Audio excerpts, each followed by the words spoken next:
All right, so good afternoon and welcome to this review on fluid volume deficit. So for today's class, you should have brought your outline for fluid and electrolyte imbalances. And we're going to start on page 9 of the outline, and we're going to cover the section on fluid volume deficit. So the first thing I want you guys to do before we get going on the outline is I put a link into the chat with a Google Doc, and I want you to pull up that document. And we're all going to do that together. And I want in that document, the first page talks about 2 things you know about fluid volume deficit.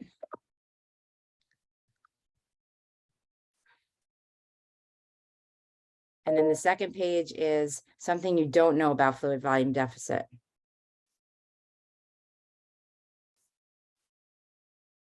And I'm going to share my screen.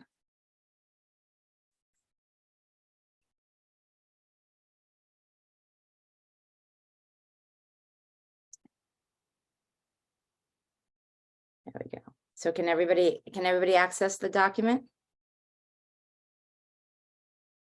No. Is it not coming up? Mine's not working. Says we have- need access. You Yeah, have mine said to request access. Okay. All right, sorry. Dun, dun. That's my fault. Delta Tech community. There you go. You guys should be able to see it now. Try it again. Yeah, I can see it. All right. Yeah, that worked.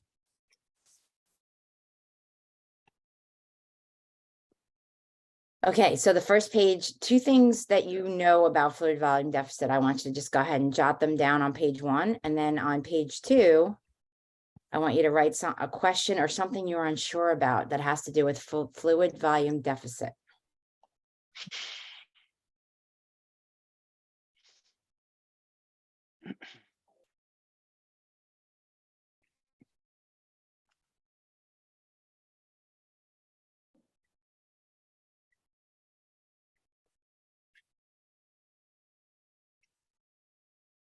I think I need access to are we supposed to type it there?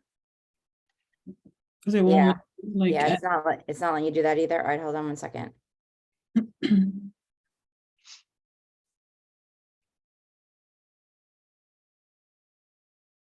I think instead of beer, yeah. There you go. Now you should all be able to edit it. Okay.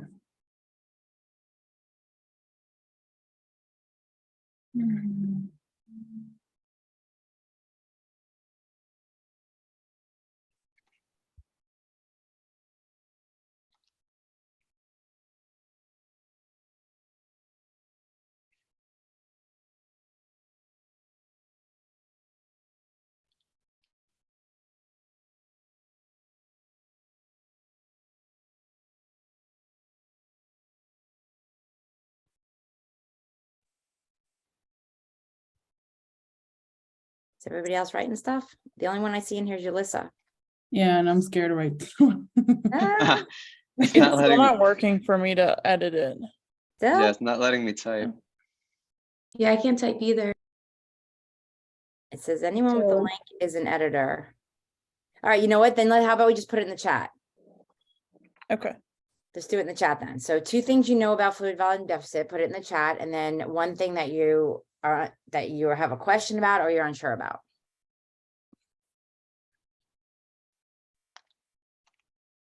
Mm.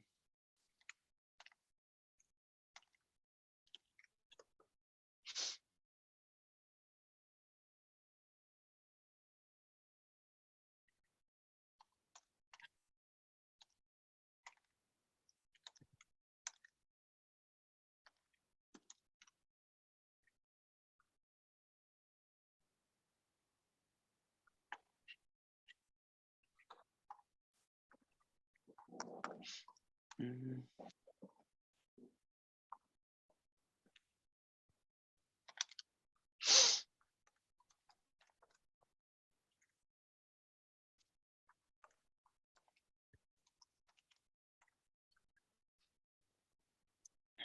Okay, so some good stuff from the chat.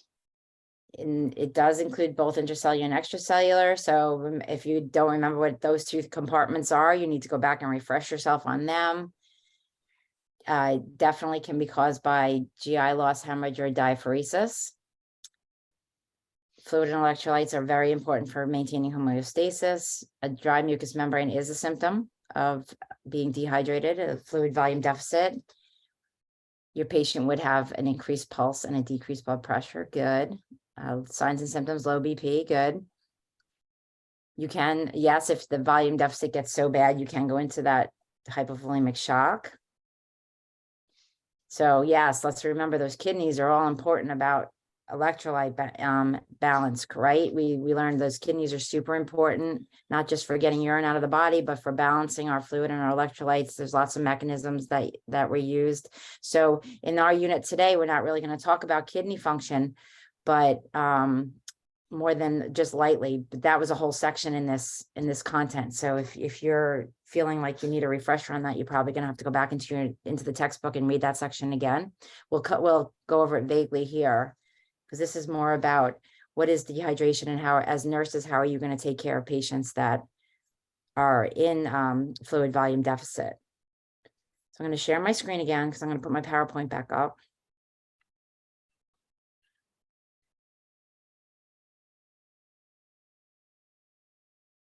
And we want to, yeah.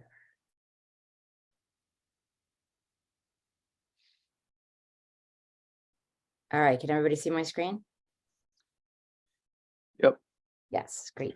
All right, so the objectives for today's class, like I said, we're taking fluid and electrolyte as a whole module, and we're just going to talk about one unit of it today with the fluid volume deficit. So by the end of this lecture, you should be able to identify the assessment findings and tests used to examine fluid volume deficit in your patient. And then as the nurse, how are you going to take care of your patient?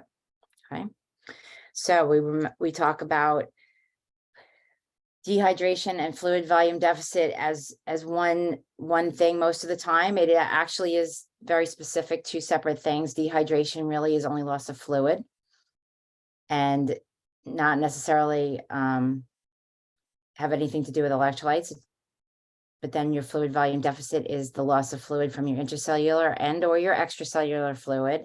And it also includes your electrolyte loss. And when your volume is low, we call, does anybody remember what that word is that we call? What do we call if we have our low volume in our blood? We are what? Hypovolemia. Hypovolemia. Yes, hypovolemia is what that's called. So that's another synonym that you want to be thinking of when you're talking about dehydration and fluid volume deficit, hypovolemia. So this is the part that I think is the most confusing part of dehydration. There are three kinds of dehydration. So the one in the middle there is that's when our fluid and our electrolytes are being lost the same amount. So everything's even. Your intracellular fluid, which is that fluid inside your cell, and your extracellular fluid, everything's equal. Your sodium is equal in both. The water is equal in both. You're dehydrated because you're losing fluid and electrolytes everywhere. I think that's the easiest one to kind of wrap your brain around. Then you have your hypernatremia, and your hyponatremia, which is overhydration. So when we talk about them, our hyponatremic patient or hypotonic dehydration, this is when we're going to we lose more sodium than water. So our blood has less sodium in it. Decreased sodium in the blood would be our hypotonic dehydration. Because there's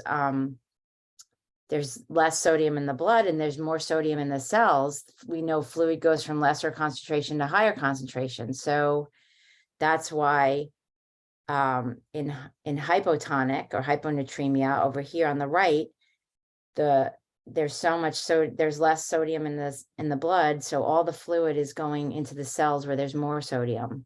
So that's why our cells swell, and that's how we're overhydrated in the cell during this type of dehydration, because we lose the fluid in our circulating volume. Okay. And that's why the cell swells, and we would treat a hypotonic dehydration with hypertonic solution. Then we have our hypertonic dehydration. And this is where our sodium is going to be higher. We have increased sodium in the blood because we're losing more water than we are sodium. And because of that, you have more sodium in the blood than in the cells. So the fluid is going to go, the water shifts from lowest concentration to highest. So the cells are lower, the water in the cells now are going to leave the cells and go to into the circulation of in the extracellular space into that vascular compartment. And because of that, your cells are going to shrink in this picture here on the left.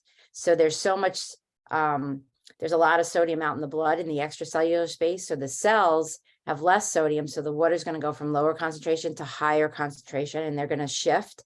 And that's going to cause your cells to shrink. And then it puts you into this you have hypernatremia dehydration, and that's what it looks like in the body. That's what's happening. Okay. Then we have our isotonic dehydration, which this is the most common. So from here on out, this is what we're going to talk about.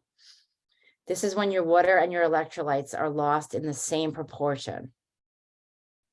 Same from the intracellular as from the extracellular, and you're going to lose fluid and electrolytes at the same pace. So the percentages are still balanced. The things that cause this, the biggest one is that GI loss, vomiting, diarrhea, or if someone has an NG tube and we have a lot of suction coming out of their stomachs and we're pulling all those secretions out, this is when we're going to have our isotonic dehydration, because everything's being lost equally. Hemorrhage is another. You're losing blood very fast. You're losing volume. You're losing electrolytes all at the same time. Diaphoresis is extreme sweating. That's another situation this could happen in. But your most common is going to be that GI loss. Now, how does your patient look when they have these clinical manifestations? So I want you to visualize your patient. Now they don't have a lot of volume in their circulation because they're dehydrated. That water has gone somewhere for some reason. So when they don't have a volume that's heavy enough to transport all the contents that are in the blood, well, when the volume's low, they're going to be hypotensive. So the blood pressure is going to drop. That's a big thing with dehydration. Because the blood pressure is low and they don't have a lot of circulating volume, the heart is going to kick in. So you're going to be tachycardic. So the heart's going to start pumping faster because it's compensating because of the volume is so low. But it's moving so fast and there's really not a lot of volume in there. So you're going to get that 30-week pulse. And because there's not a lot of it's not circulating correctly, you could end up with hypoxia. So your extremities could end up not getting the oxygen that they need, especially if it's moving really fast. You're not doing that gas exchange efficiently. If a person goes to stand up, they could end up with that orthostatic hypotension. Their cap refill is down. And then because they're dehydrated, they have those flat neck veins. All of that has to do with your heart. Then the other symptoms you can see, the GI is another big one that's visible. That a lot of times your patients are going to say they're thirsty. If you open their mouth and look at their membranes in their mouth, it's going to be real dry. They might have that furrowed tongue. That's those grooves on the tongue. They might be nauseous and vomiting. Because they've lost all this fluid, it might be a big weight loss real fast. So if one day they weigh this and the next day they drop 1 or 2 pounds, that could be because they lost, because they're dehydrated. Their kidneys could, their kidneys could be decreased urine or very concentrated dark urine. And then neuro-wise, you could be dizzy, tired, because that you're not circulating the blood correctly. So the red blood cells and the oxygen that are trying to get to the brain might be less than they should be. So you can end up weak and tired. And then again, your skin, because of circulation issues, can be cool. That turgor could be decreased. You could have pale skin. And your patient could have one of more or all of these, just depending on how severe it is. And every individual is a little bit different. So you want to make sure that you're really paying attention to your patient's symptoms and doing really good assessments. For a patient with fluid volume deficit, risk factors is anything that prevents normal intake or leads to increased loss of fluid. So we talked about that nausea, vomiting, GI suction, hemorrhage. the kidneys aren't working correctly, certainly can be a reason why our patients are dehydrated. And that, does anyone have any questions up to this point? Got anything? It's pretty straightforward in terms of when you're just looking at deficit. And then the problem is then when you start to look at the fluid volume excess, I think it's easy to confuse the two. So it's better if you can list out deficit when you're studying, and then when you get to excess, list out excess and have them right next to each other so you can compare. Now, in order to figure out if your patient is in fluid volume deficit, there's certain lab results that are going to be specific to dehydration. So usually, because it's the very common one is that isotonic dehydration, where you're losing the same amount of sodium as you are water, usually your sodium is going to be normal. So you're probably going to have a normal sodium. Can anybody tell me what that normal sodium value is? You remember? 135 to 145. Yeah, good. That's our normal sodium. And then our serum osmolality is going to be in the normal limits as well.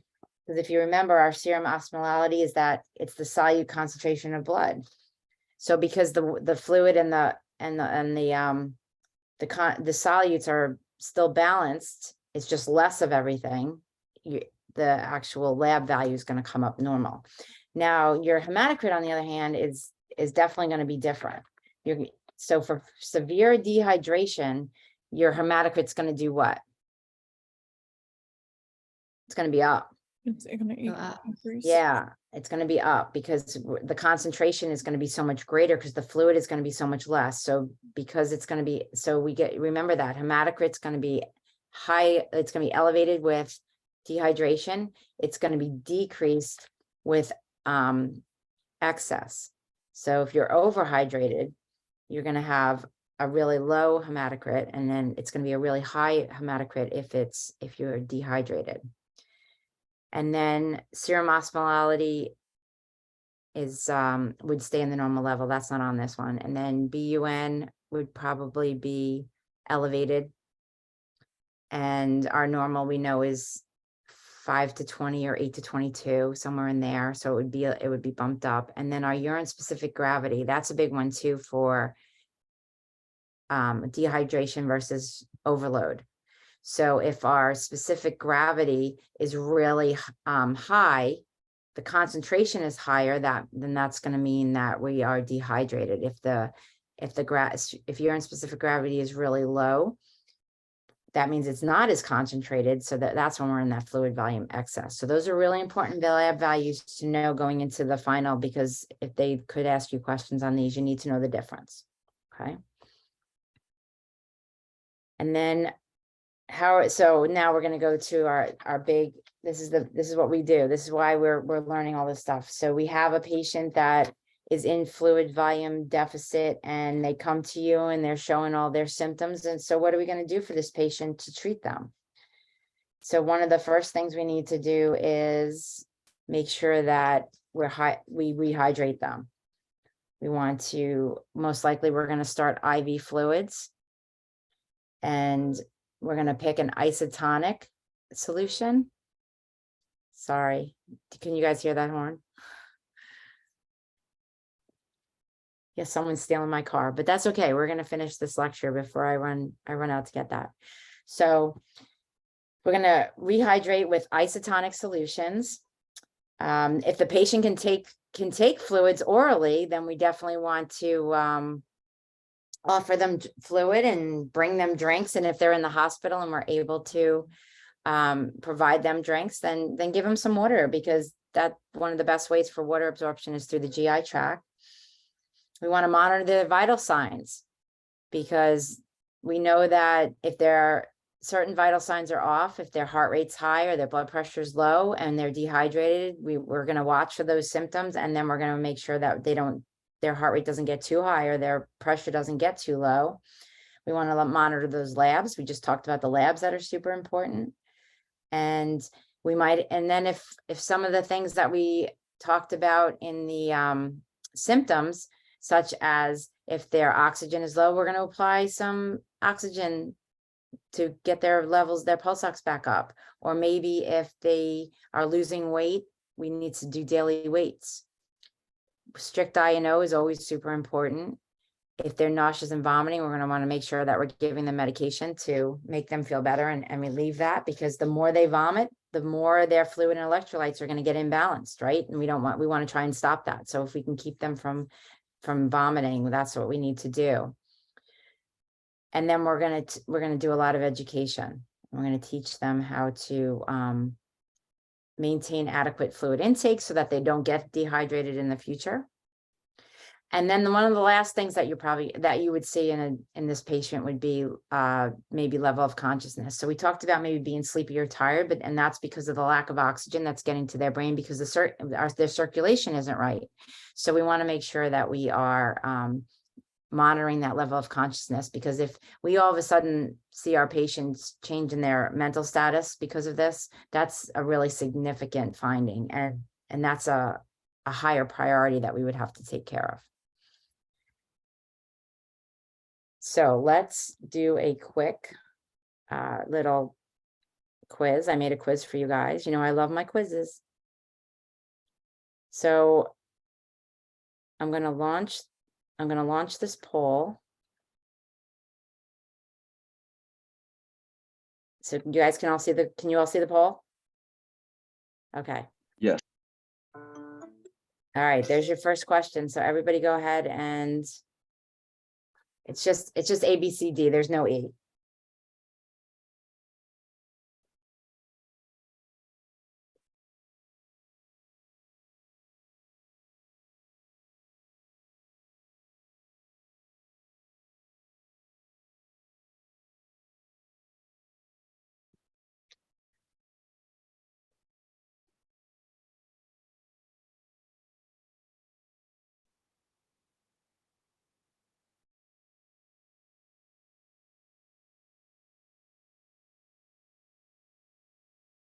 Five out of 6. I'm going to close the poll.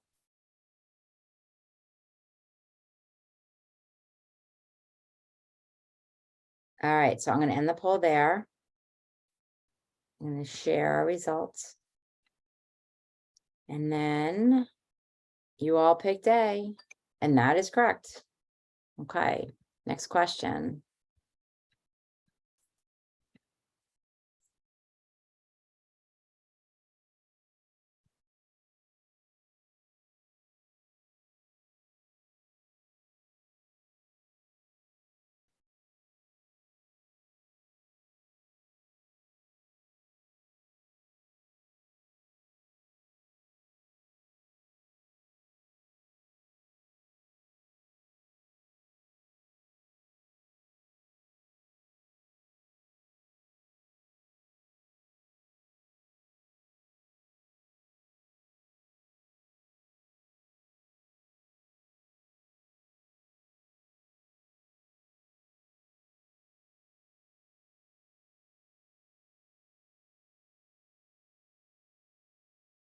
All right, I'm going to end it there.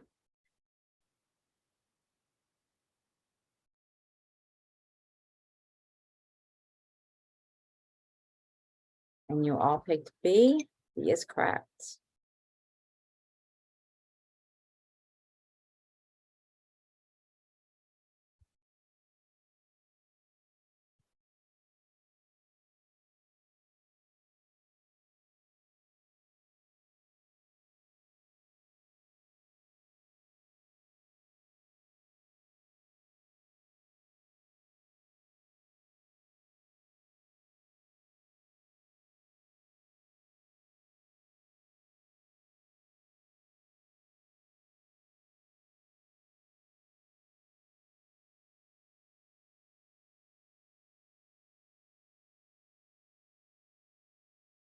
All right, I'm going to end that poll.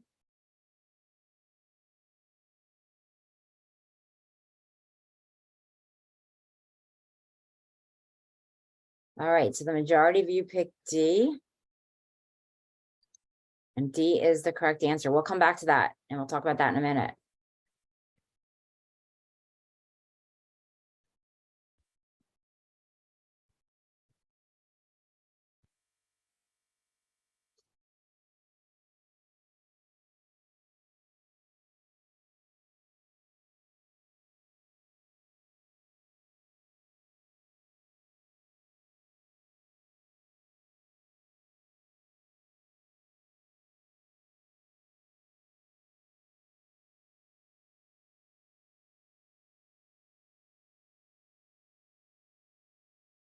Great. And that poll.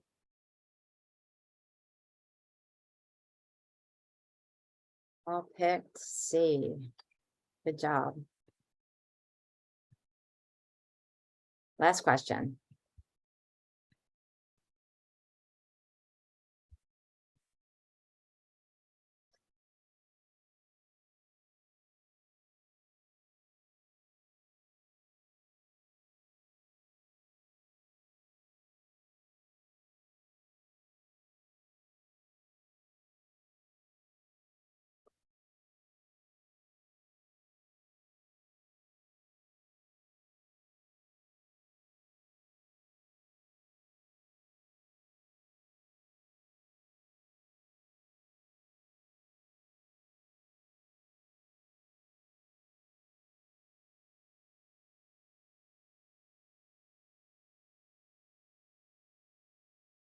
Okay.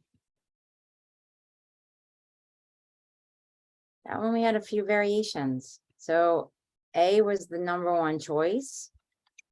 And that is the correct answer.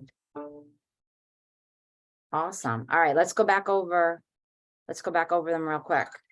So you guys all got this one. So isotonic is the one you would, which type of dehydration is the sodium level normal? So isotonic, that's when everything's even. So you guys all got that. And yep, the most common form of dehydration. So that goes back to your the causes of that is your GI loss. So it could be vomiting, diarrhea, or GI suction. When tube feeding rate too high, that can cause that hypertonic dehydration. And eating salty foods, the same thing. Increased sodium. Tube feeding could be too high. Increased sodium. Cardiac heart failure has nothing to do with this question. And then you're caring for your patient with fluid volume deficit. What symptoms would you expect to find? Okay, so on this one, we did somebody picked hypertension. So don't forget, when your volume is low, you're hypotensive. So your blood pressure is low, not high. Hypertension is when you're in fluid volume excess. So when your body's in overload, it's hypertension. Tachycardia, yes, your heart rate's really high because it's compensating and trying to circulate that low volume that you have. So if you see edema, it's because the person's in fluid volume overload, not dehydration. So edema would be overload or excess. Crackles, your lungs are full of fluid. So you would hear crackles. In a patient that doesn't have any fluid in their lungs, if they're dehydrated, you're not going to hear crackles in that patient. So that's why that's not the right answer. Okay. So if you didn't get this one right, go back and review your nursing interventions for patients with deficit and excess. And like I said, compare them in two lists so that you can see the difference. Sometimes there are things that are the same, but there's specific things that are going to stand out for each one that's going to help you get those answers right. And then what IV solution has the same osmolality as body fluids? I think everyone got this one right. That's your isotonic. And this one we had a couple of different choices. So remember, when you're dehydrated, it's that concentration of solute. So your hematocrit is really high. Real high hematocrit means dehydration. Really low hematocrit means fluid volume excess. The same thing with urine specific gravity. If your urine specific gravity is really high, you're in a deficit because it's really concentrated, and vice versa. If your specific gravity is really low, that means it's not concentrated at all. It's dilute. So that means you're in excess. INR, that has to do with your when you're taking Coumadin, you want to know your bleeding levels. That's what that has to do with. Nothing to do with this question. And then sodium, that was kind of a trick in there because that is a normal sodium, and in isotonic dehydration, our sodium would be normal. But does the normal sodium indicate our patient is dehydrated? Not necessarily. It can be regular. It can be normal if your patient's dehydrated. So that's why I was wondering if anybody would pick that, and so it can be normal when you're dehydrated, but it doesn't mean you are dehydrated. That's why that answer is not correct. All right, so good job on that. Let's go back to my PowerPoint. So last thing I want to do with you guys before we end, I just want to make sure that there was an understanding of of fluid volume deficit. So what I want you to do real quick is I want you to take out a piece of paper and I want you to write down just a couple of sentences. I want you to write a letter to Kelly. Kelly did not come today, right? She wasn't able to be here. So I want you guys to write a letter to Kelly telling her what she missed in class today. What does she need to know to be able to do well on this question on the test? And she is going to be so glad that you guys wrote this for her and provided her with information on fluid volume deficit. So just in your own words, a couple of sentences. What are your takeaways from this class that you need that you know now about fluid volume deficit?